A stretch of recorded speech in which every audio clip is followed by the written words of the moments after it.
Waalaikumsalam warahmatullahi wabarakatuh. Intinya ya kita pengen selamat dunia, khususnya umumnya ya kayak muslim. Itu kita bahas isinya sholat secara umum atau secara khusus. Ya kita nggak usah memikir pangkat derajat, nggak usah. Yang penting kita bisa memahami beres yang kita kerjakan.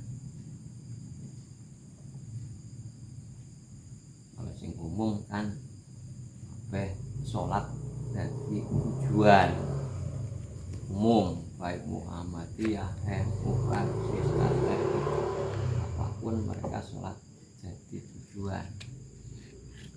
Mereka terpisah-pisah, terpecah-pecah karena permasalahannya sholat jadi tujuan.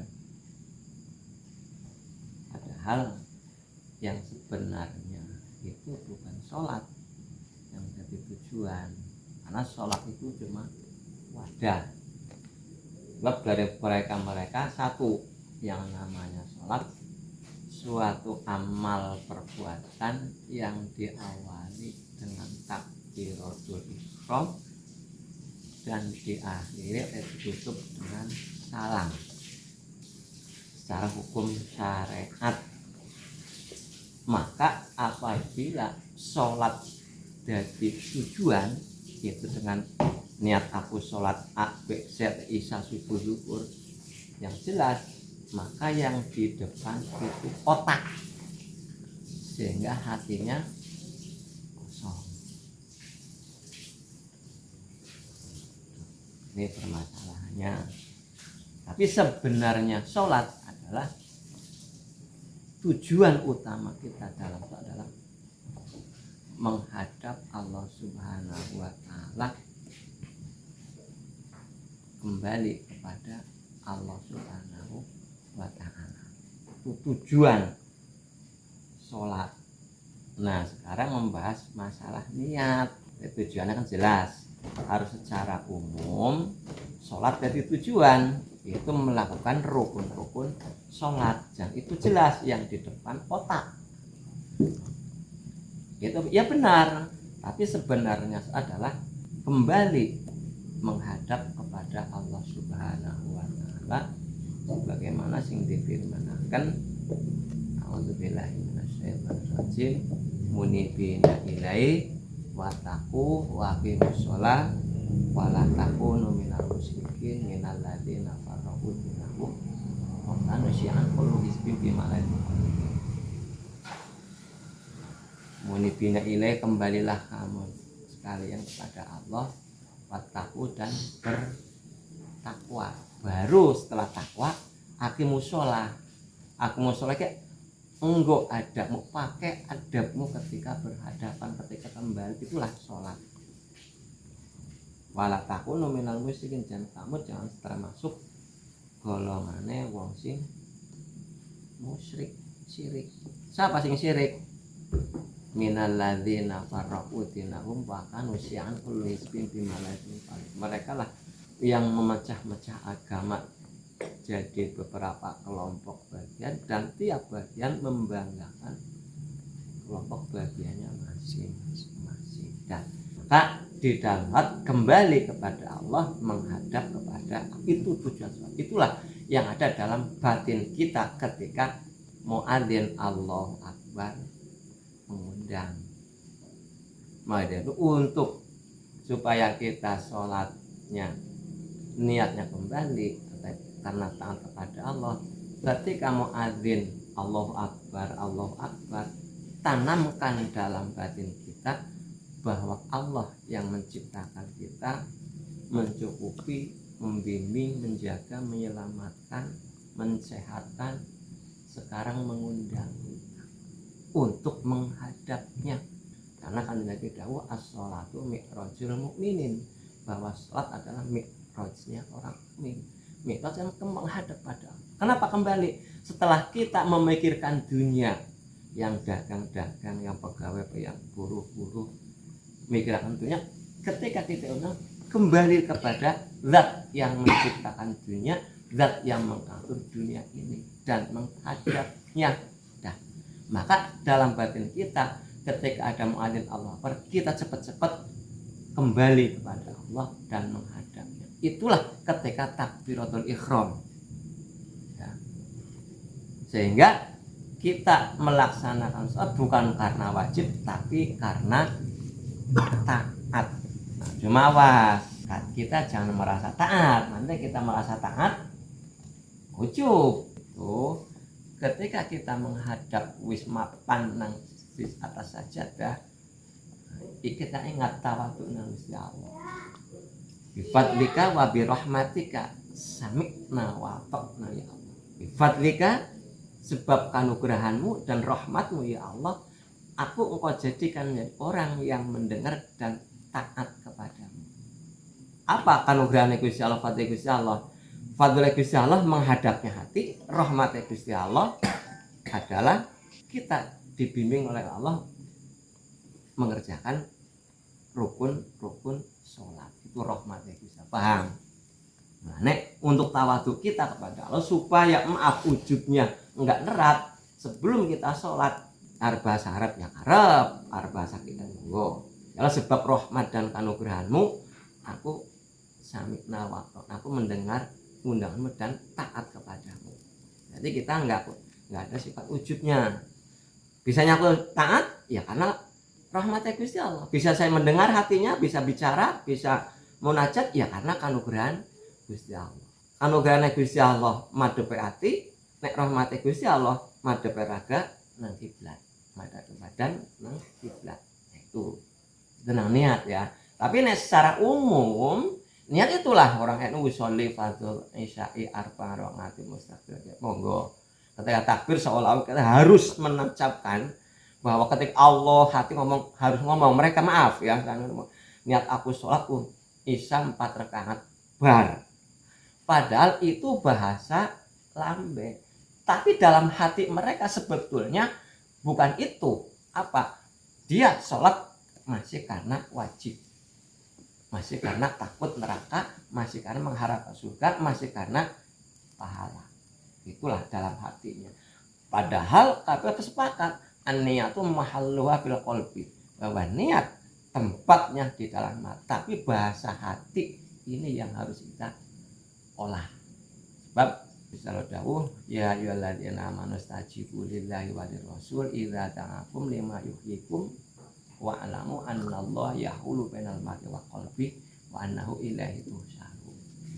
Orang-orang yang beriman, taatlah, tepilah, jumponilah ketika Allah dan utusan Allah itu mengundangmu dengan sesuatu perkara apapun yang bisa menghidupimu.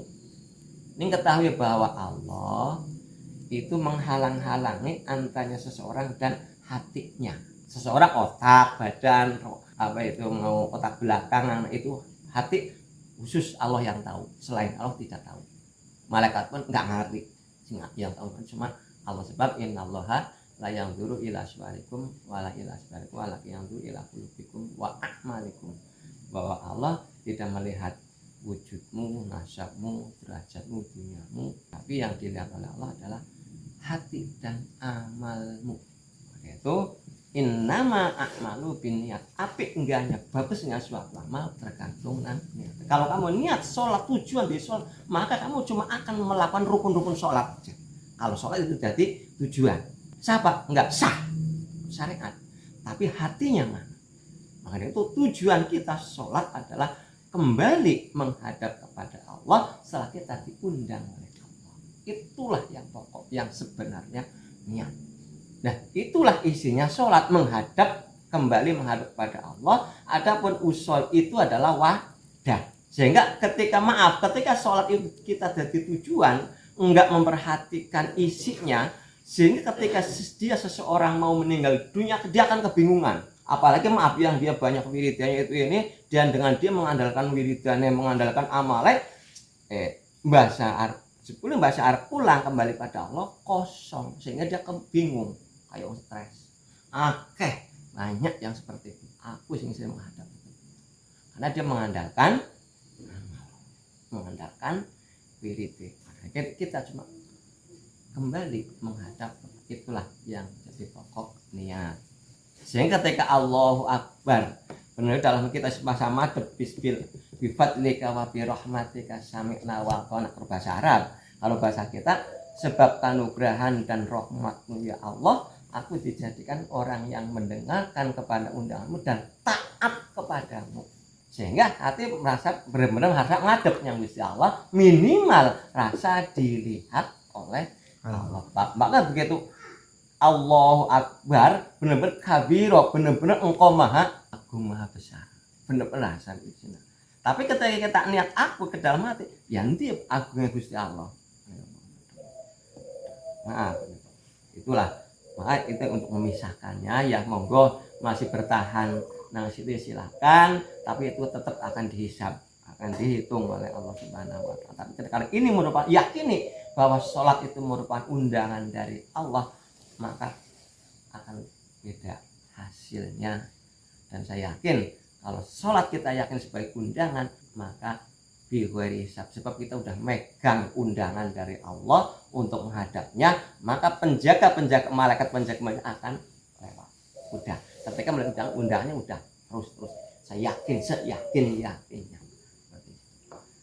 Tapi ya kita harus introspeksi. Nah, aku masih karena taat, masih karena wajib, apa karena taat? Kalau memang kita benar-benar karena taat kepada Allah, begitu ada undangan maka kita cepat-cepat akan meninggalkan kesibukan kita, keduniaan kita menghadap yang. Tapi kalau masih karena wajib, maka kita lah engkau lah nantilah itu berarti kita masih karena wajib. Akhirnya introspeksi. Tapi karena taat kita akan cepat-cepat karena kita diundang oleh Yang Maha mengatur dunia. Kenapa kita harus hari-hari tenang niat. Sehingga dalam kita melakukan itu pun nanti bukan karena rukun sholat, tapi karena rasa menghadap. Nah, setelah rasa menghadap itu secara global. Contoh, dalam isinya Al-Fatihah itu Allah lagi memperlihatkan kepada kita bahwa alam seisinya, langit seisinya, bumi seisinya, itu Allah yang menciptakan, Allah yang mengatur, Allah yang menentukan. Dan mau tidak mau semua akan kembali kepadanya. Nah, ketika kita melihat itu kekuasaannya Allah, kekuasaannya, maka mau nggak mau kita sebagai makhluk harus hanya taat dan tunduk kepadanya. Itulah ruku. Jadi ruku itu ungkapan ketaatan kita dan hanya tunduk kepada Allah Subhanahu wa taala. Itulah ungkapan ketunan. Adapun subhana rabbil azim adalah ungkapan kata kita kepada keagungan kekuasaannya Allah Subhanahu wa taala. Wa bihamdi, dan hanya kepadanya lah kita pasrah, kita berserah, mengandalkan, taat, kita tunduk. Hanya kepadanya lah kita tunduk, tidak selain. Wa bihamdi isinya. Jadi isinya wa subhana rabbil azim wa bihamdi, hanya kepada Allah lah kita tunduk. Maaf. Itu tadi ruku itu ungkapan atas ketaatan dan tunduk kita kepada Allah. Wa bihamdi itu adalah hanya kepada Allah kita tunduk, tidak selain Allah. Maka tambah wa bihamdi. Jadi ketika Allahu Akbar kepada ruku, ketika kita telah melihat isinya Fatihah kan ringkasannya Quran, itu benar-benar Allah Maha Kuasa, Maha ngatur. Nah, kita takbir Allahu Akbar langsung tunduk.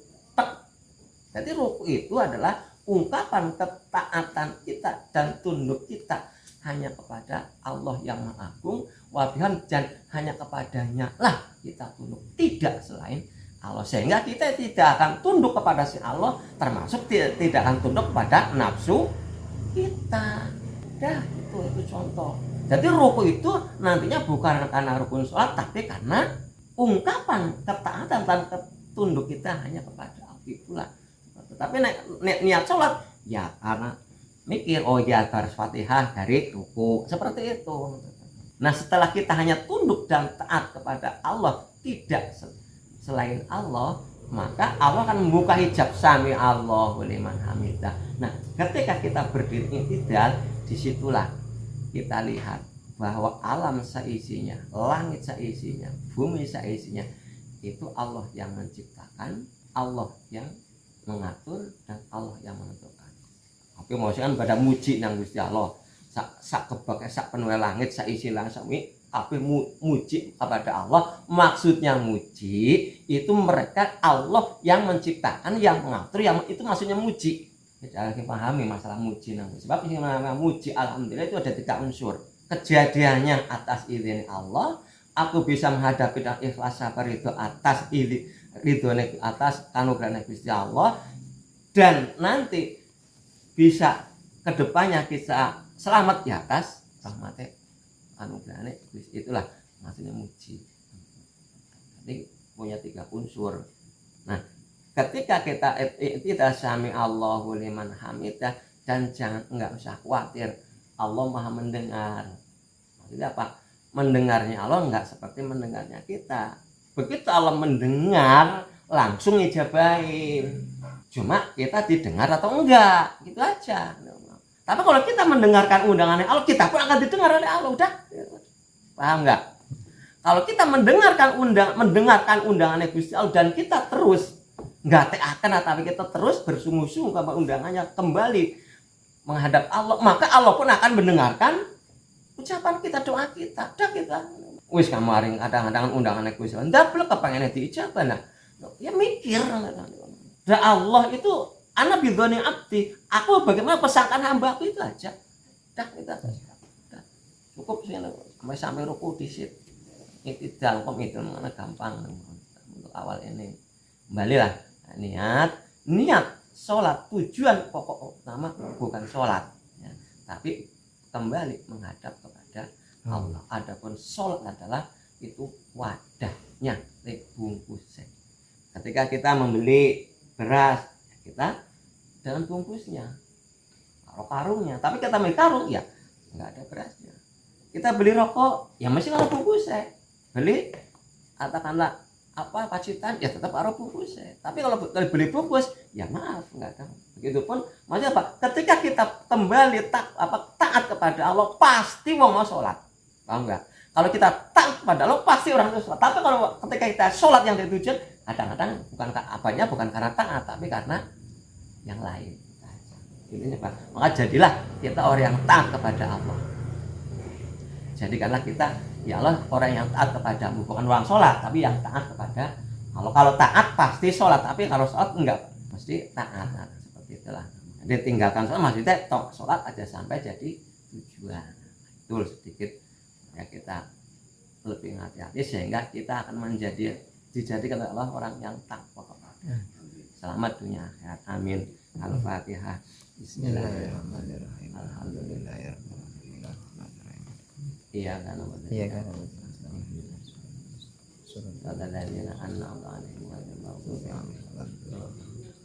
Assalamualaikum warahmatullahi wabarakatuh. Waalaikumsalam.